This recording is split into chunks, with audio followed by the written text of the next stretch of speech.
capable de mettre le doigt dessus. Mais laissez-moi vous dire que les pharisiens de l'époque de Jésus n'ont rien manqué. Ils ont très bien compris ce qu'il était en train de dire.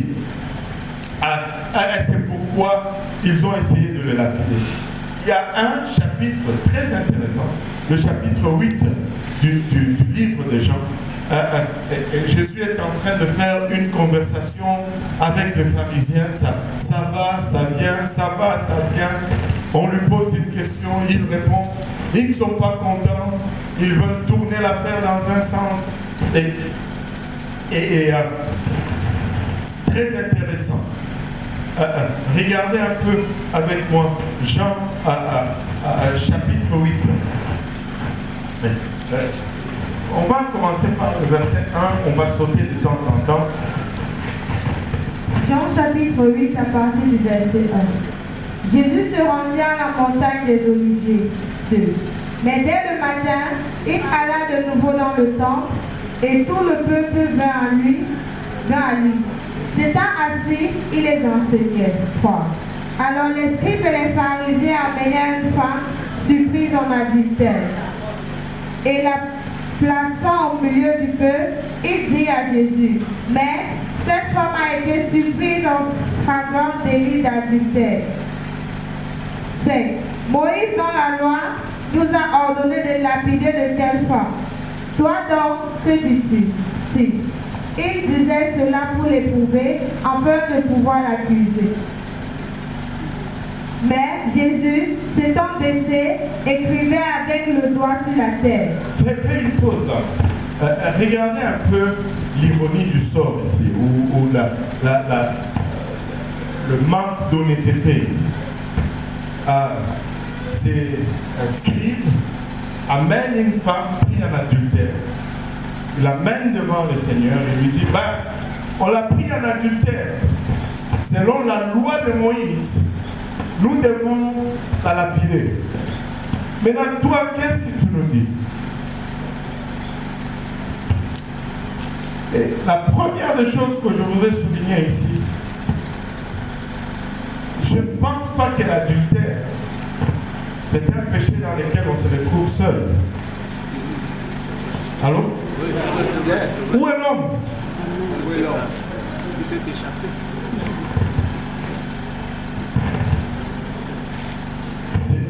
C'est un coup monté. Et là, Seigneur, qu'est-ce que toi tu nous dis de faire? Et là, le Seigneur s'étant baissé, il écrivait avec le doigt sur la terre. Personne ne sait ce qu'il écrivait. La Bible ne nous dit pas ce qu'il écrivait, mais on peut voir une réaction par rapport à ce qu'il écrivait. On peut continuer. 7. Oui. Comme il continuait à l'interroger, il se leva et leur dit, que celui de vous qui est sans péché jette le premier la pierre contre elle. Waouh! Et là, il se lève, après avoir écrit tout ce qu'il écrivait, il se lève et il dit que celui qui est sans péché jette le premier la pierre. Et puis voyons maintenant leur réaction. Et s'étant de nouveau baissé, il écrivait sur la terre. Il continue d'écrire, oui. Oui. Quand ils entendirent cela, accusés par leur conscience, ils se retinrent un à un, depuis le plus âgé jusqu'au dernier. Et Jésus resta seul avec la femme qui était là au milieu. Un de nos anciens prédicateurs a suggéré ceci. Ce n'est pas, c'est juste une suggestion. Amen. Ce n'est pas que c'est ça véritablement. C'est juste une suggestion. Il dit, qui sait, si le Seigneur était en train d'écrire, il écrit le nom de un et il écrit tous ses péchés à côté. Il écrit le nom de l'autre, il écrit tous ses péchés à côté. Il écrit le nom. Et quand ils ont vu ça, ils étaient comme, oh non. Et un à un, à chaque fois qu'il arrivait au nom, il disparaissait. C'est juste une suggestion. Je ne dis pas que c'est... c'est la vérité. Non, c'est juste une pensée. Amen. C'est juste une pensée. Et un à un, ils sont partis et ils se retrouvaient seuls avec la femme. Et puis, 10.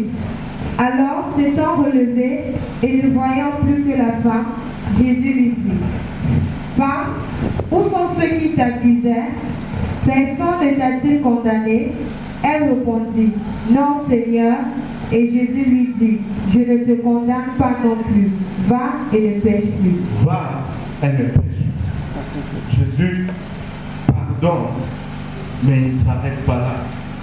Il dit, non seulement je te pardonne, mais ne fais plus les mêmes choses. Amen. Je pardonne, mais ne reviens plus avec les mêmes choses. Amen. Et là, Jésus leur parla à nouveau, verset 12. Jésus leur parla de nouveau et dit, Je suis la lumière du monde. Je suis la lumière du monde. Celui qui me suit ne marchera pas dans les ténèbres, mais il aura la lumière de la vie. 13. Là-dessus, les pharisiens lui disent, Tu rends témoignage de toi-même, ton témoignage n'est pas vrai. 14. Jésus leur répondit, Quoique je rende témoignage de moi-même, mon témoignage est vrai, car je sais d'où je suis venu et où je vais. Mais vous, vous ne savez d'où je viens ni où je vais. On va sauter à 23 juste pour gagner du temps. 23. Et il leur dit, Vous êtes d'en bas, moi je suis d'en haut. Vous êtes de ce monde, moi je ne suis pas de ce monde. 24. C'est pourquoi je vous ai dit que vous mourrez dans vos péchés, car si vous ne croyez pas ce que je suis, vous mourrez dans vos péchés. Si vous ne croyez pas ce que je suis, vous mourrez dans vos péchés. Alléluia. Et quand il a dit ça, regardez maintenant leur interrogation. 25. Qui es-tu? Mais qui es-tu finalement? Oui, continuez. Jésus leur répondit, ce que je vous dis dès le Ce commencement. que je vous dis depuis.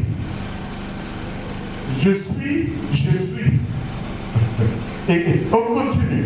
J'ai beaucoup de choses à dire de vous et à juger en vous. Mais celui qui m'a envoyé est vrai. Et ce que j'ai entendu de lui, je le dis au monde. 27. Il ne comprit point qu'il leur parlait du Père. Waouh! Et tout le contexte du chapitre 8, quand il dit je suis ci, je suis ça, ils n'ont rien compris qu'il leur parlait du Père.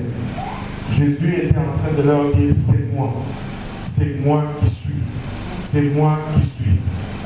Et regardez le verset 28. 28.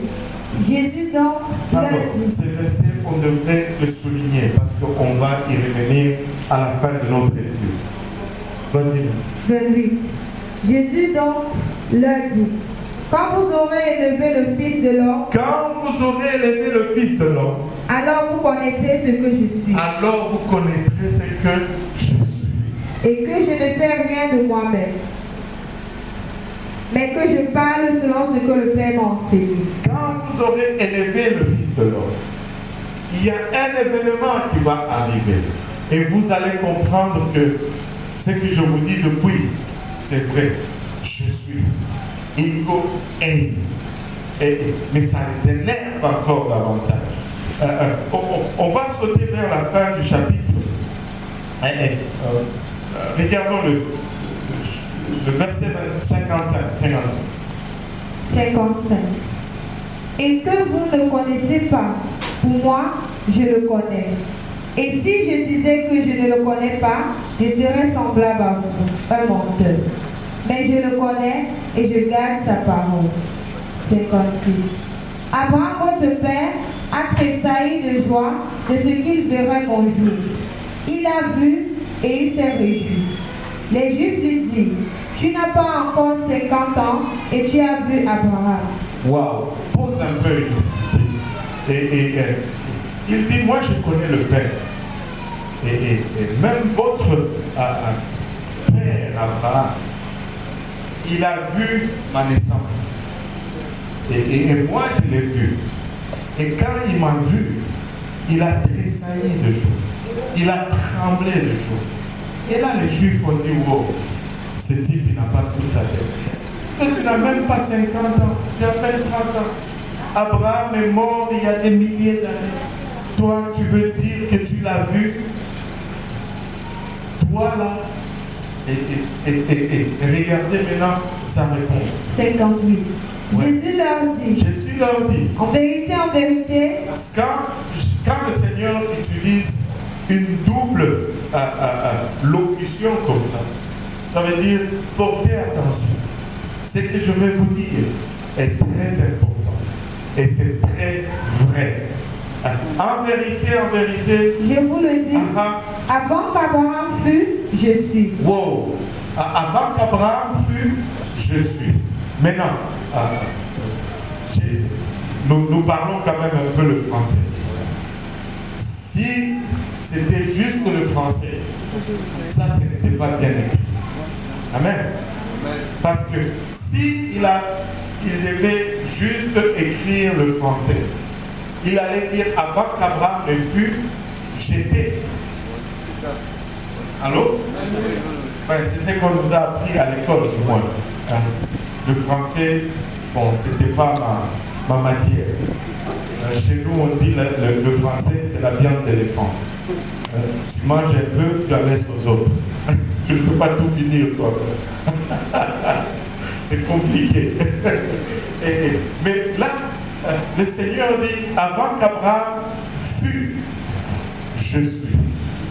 Grammaticalement, c'est incorrect, mais théologiquement, c'est correct. Du point de vue grammaire, c'est faux, mais du point de vue théologique, c'est vrai. Parce que avant qu'Abraham ne fût, quand il dit je suis, ce n'est pas qu'il était, c'est qu'il est. Il est le Dieu, alléluia, qui s'est révélé dans le buisson ardent et il sera toujours je suis. Il sera toujours dans le temps présent. Jésus ne sera jamais passé, il ne sera jamais futur parce qu'il est Dieu manifesté dans la chair. Il est le je suis, le grand je suis, Ego Amy. Il n'est pas en train de conjuguer un verbe, il est en train de donner son identité. Je suis le Dieu d'Abraham. Je suis le Dieu de Moïse qui s'est révélé dans le buisson ardent. Je suis, je m'appelle, je suis. Et vous savez, la preuve que ceux qui l'écoutaient l'ont très bien compris, c'est ce qui suit. 59. 59, regardez leur réaction. Là-dessus, ils prirent des pierres pour les jeter contre lui. Ils prirent les pierres pour les lapider. Parce que dans leur loi, quelqu'un qui venait de se déclarer Dieu devait être mis à mort par lapidation. Quelqu'un qui se faisait Dieu était condamnable à mort par lapidation. Et lui, il venait de le déclarer. Et leur première réaction, c'était pour prendre des pierres et le lapider. Alléluia. Mais ces juifs ou ces pharisiens l'avaient à l'envers. Ils le regardaient à l'envers. Ils ne le regardaient pas dans le bon sens.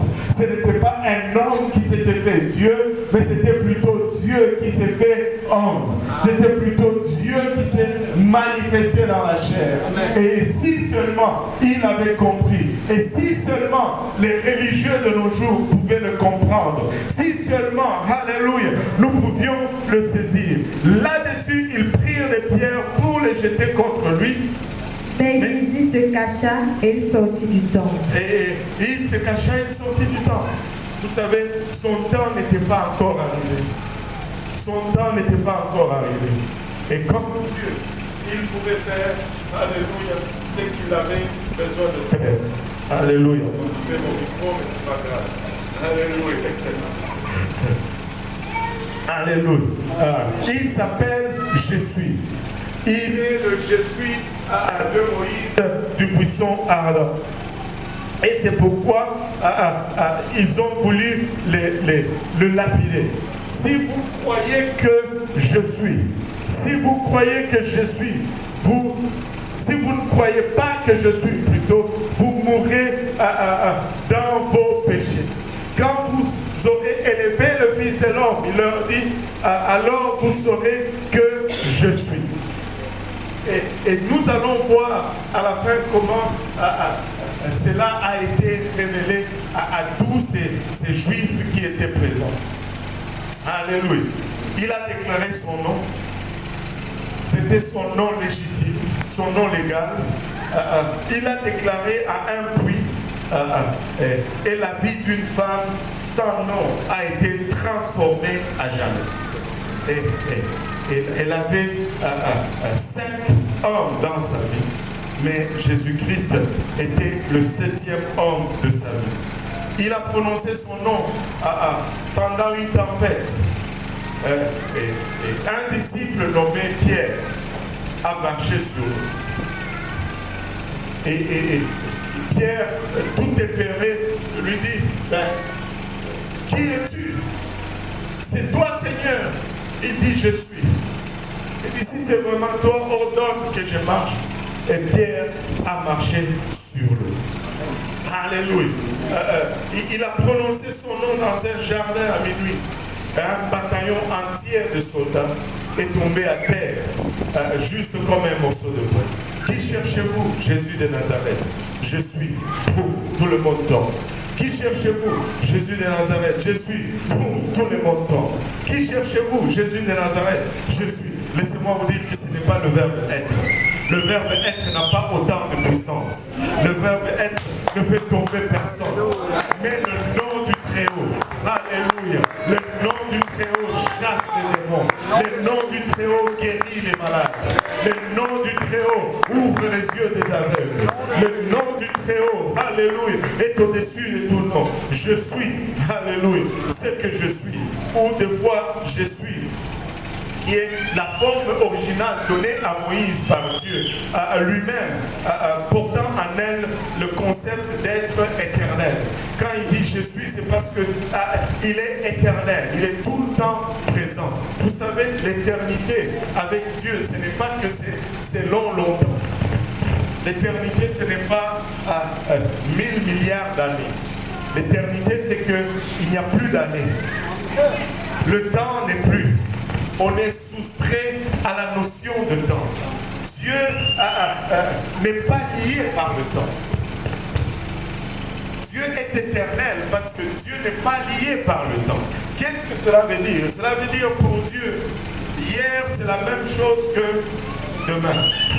Et demain c'est la même chose qu'aujourd'hui. Et c'est de là où vient notre plus grand problème. Parce que lui n'est pas lié par le temps. Mais nous, notre compteur tourne. Amen. Et moi, je suis à 54 ans. Là. Il ne me reste plus 30 ans, Seigneur. Si tu dois le faire, il faut que tu le fasses. Là. Parce que je suis lié par le temps, n'est-ce pas? Mais lui, bon, le temps n'est pas là. Mais un jour, nous allons entrer dans sa dimension. Un jour, nous serons comme lui. Un jour, le temps n'aura plus d'effet. Oh Seigneur. Oh Seigneur, je sens de sortir un peu de mes notes. Alors que je parle du temps. Vous savez, le temps est contre nous. Le temps nous accable tous. Allô? Amen. Tout à l'heure, on a dit, bon, nous sommes désolés parce que nous avons commencé à retard. S'il n'y avait pas de temps, on n'allait pas être désolés. Allô? Amen. On allait être à l'heure. On n'allait pas être à l'heure, mais il n'y allait pas y avoir d'heure. Parce que ça allait être l'éternité. Là, on est là, bon, c'est pour certains d'entre nous, comme Papa Maya l'avait dit, il est peut-être le plus jeune d'entre nous. Et pour certains d'entre nous, l'horloge a déjà avancé. Pour certains d'entre nous, nous espérons que nous avons encore beaucoup de temps.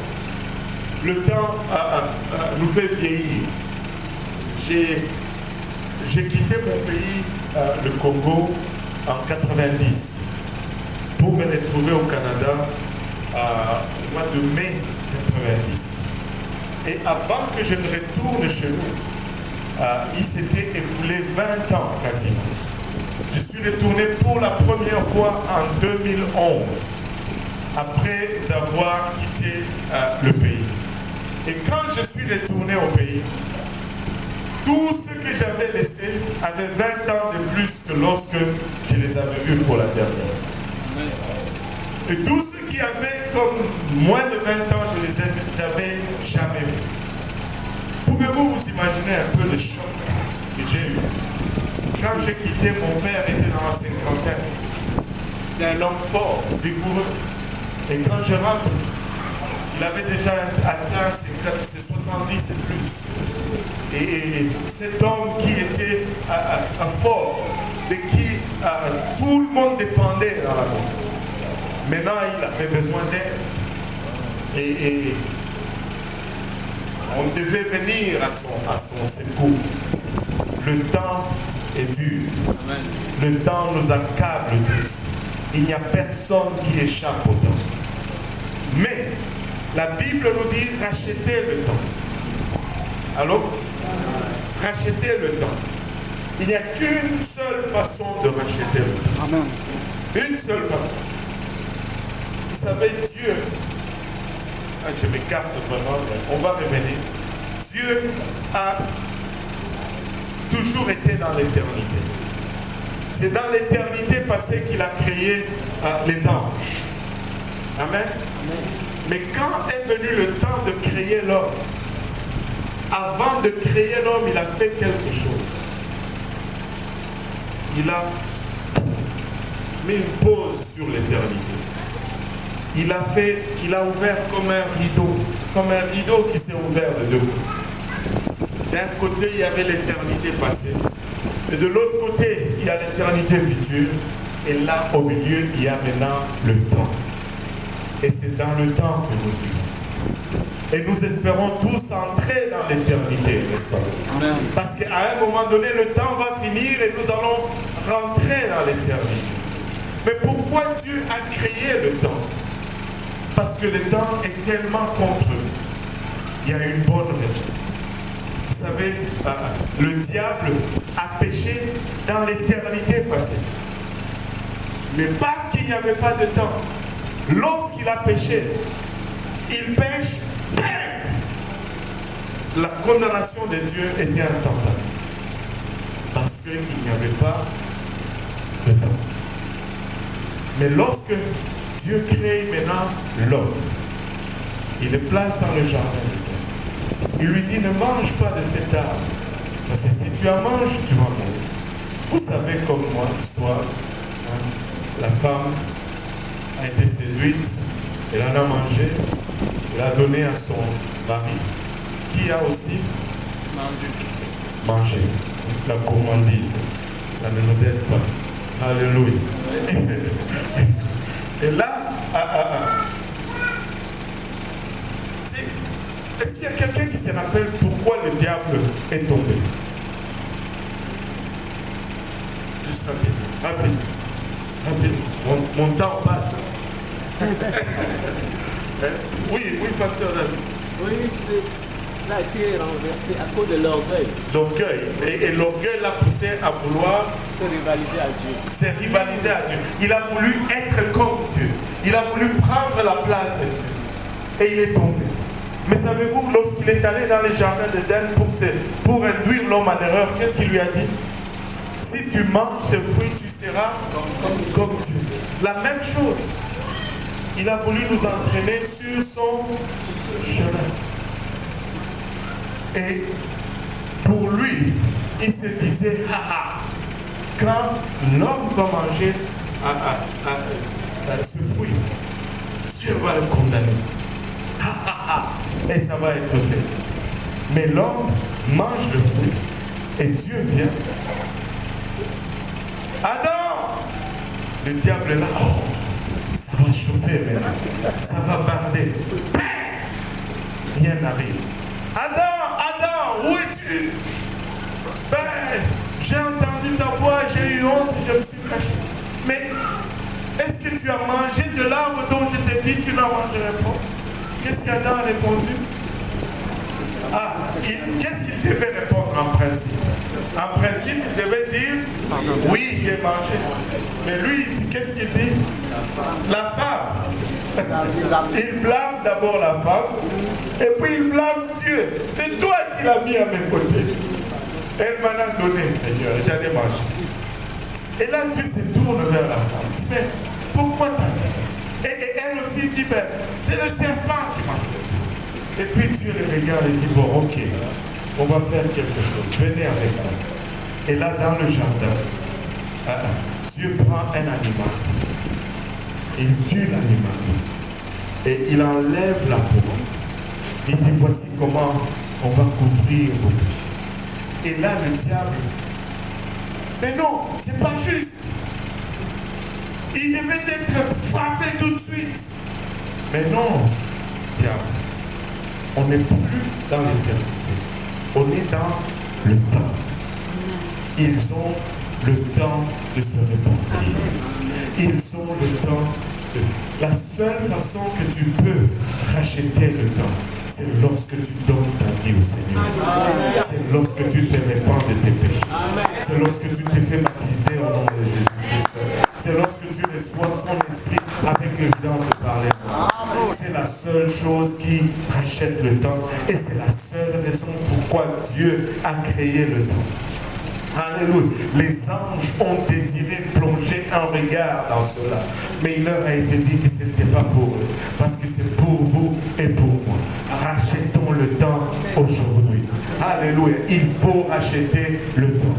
C'est la seule façon que tu peux rendre le temps profitable. C'est la seule façon.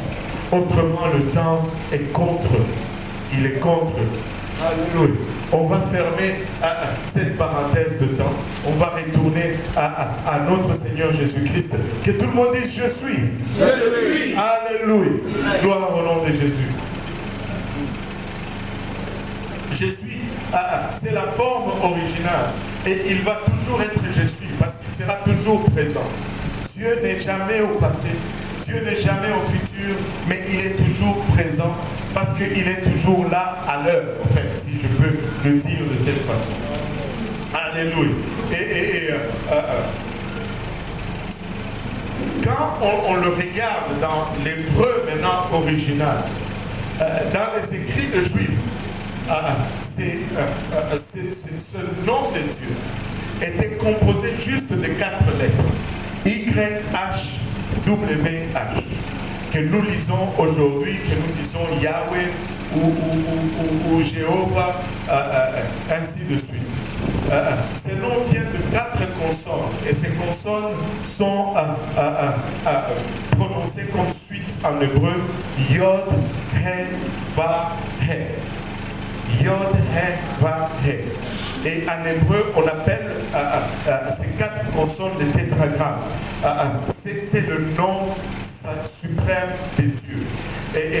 Mais comme l'hébreu ancien n'était pas écrit comme nos langues actuelles, en hébreu ancien, quand on écrivait seulement les consonnes. Mais c'est la personne qui lisait, qui ajoutait les voyelles alors qu'elle lisait. Donc, nous ne sommes pas à 100% sûrs des consonnes qui devaient rentrer dans ce. Nous le disons Yahweh aujourd'hui, ou Jéhovah, pour ceux qui veulent le franciser. Et les consonnes devaient être ajoutées à haute voix quand cela était en train d'être lu. Et aujourd'hui, la traduction la plus courante dans le français, on dit l'éternel. L'éternel. Que tout le monde dise l'éternel. L'éternel. Alléluia. Et quand on veut parler de YHWH en français, on dit plutôt JHVH et nous le prononçons Jéhovah très couramment. Regardez avec moi Lévitique 24, Lévitique 24 verset 16. Lévitique 24 verset 16 nous donne un avertissement par rapport au nom du Seigneur. Et cet avertissement va jouer un rôle important dans l'histoire des Hébreux et par la suite dans l'utilisation du nom du Seigneur. Lévitique 24, verset 16. Lévitique 24, verset 16. Celui qui blasphémera le nom de l'Éternel sera puni de mort. Toute l'assemblée le lapidera, qu'il soit étranger ou indigène, il mourra pour avoir blasphémé le nom de Dieu. Alléluia. Et pour avoir blasphémé le nom de Dieu, tu étais mis à mort. Si tu prononçais juste avec négligence le nom de Dieu, tu étais à mort. Le nom de Dieu n'était pas regardé avec de légèreté. Le nom de Dieu était honoré, vénéré comme il devait être. Et le nom de Dieu n'était pas pour être prononcé en vain. Ils sont sortis d'Égypte. Alors qu'ils sont sortis d'Égypte, ils prononçaient encore le nom de Dieu. Et dans les cérémonies officielles, on lisait le nom. Mais après la captivité de Babylone, ce qui était environ 400 ans avant Jésus-Christ, les Juifs ont commencé à tellement vénérer le nom de Yahweh, au point d'en interdire l'usage. C'est-à-dire, les communs des mortels ne pouvaient pas prononcer ce nom. C'était considéré comme étant un péché. Et l'idée en arrière, c'était que on veut éviter de tomber dans le péché. L'interdiction était d'abord pour le peuple. Puis après cette interdiction s'est étendue aux sacrificateurs. Et finalement, seul le souverain sacrificateur pouvait prononcer le nom de leur Dieu. Et cela seulement un jour par année, qui était le jour de l'expiation. Les jours où on offrait le sacrifice pour le péché du peuple. Et c'est seulement ces jours-là que le souverain sacrificateur pouvait prononcer ce nom. Et lorsque Simon, qui fut le dernier souverain sacrificateur autorisé à utiliser le nom, est mort en 270 avant Jésus-Christ, une interdiction totale de prononcer ce nom est entrée en vigueur parmi les Juifs. Et le nom a été remplacé par le mot Adonai, qui signifie tout simplement Seigneur. Adonai ou Adon. Et quand le Juif lisait la parole de Dieu, c'est lui qui lisait lorsqu'il arrivait où c'était écrit le nom du Seigneur, Yahweh. Il disait Hachem. Donc il disait Adonai. Et puis les autres qui écoutaient répondaient Hachem, ou le nom. Et il continuait la lecture. C'était interdit de prononcer le nom du Seigneur. Alléluia. Et au moment du ministère terrestre du Seigneur Jésus-Christ, les Juifs n'avaient pas entendu le nom de Yahweh, de leur Dieu, pendant plus de 300 ans. 300 ans sans avoir personne prononcé ni entendu le nom du Seigneur Jésus-Christ. Et c'est pourquoi l'évangile des Jean est si frappant. C'est pourquoi l'évangile des Jean est si intéressant. C'est pourquoi l'évangile des Jean est si extraordinaire. Parce que soudainement, un charpentier de Nazareth commence à utiliser ce nom juste avec familiarité. Il utilise le nom propre de Dieu qu'on n'a pas utilisé pendant plus de 300 ans. Il va ici, Igoemi. Il va ici, je suis. Et là, les gens disent, mais wow, attends, c'est quoi ton problème, toi? D'où est-ce que tu viens? Qui es-tu? Alléluia. Plus de 300 ans. Plus de 300 ans. Les noms qui n'ont pas été autorisés depuis plus de 300 ans, mais lui l'utilise pour se décrire. mais Jésus avait le droit de l'utiliser. Alléluia. Parce qu'il était Dieu. Il avait le droit de l'utiliser parce qu'il était Dieu. Et les chefs religieux juifs étaient scandalisés. Ils comprenaient qui Jésus prétendait être. Ça, ce n'était pas une question. Ils le comprenaient. Même si certains théologiens de nos jours ne le comprennent pas, mais eux, ils le comprenaient. Regardez ceci, c'est quelques passages avec moi. Regardons un peu le livre d'Ésaïe. Regardons Ésaïe 44. Alléluia.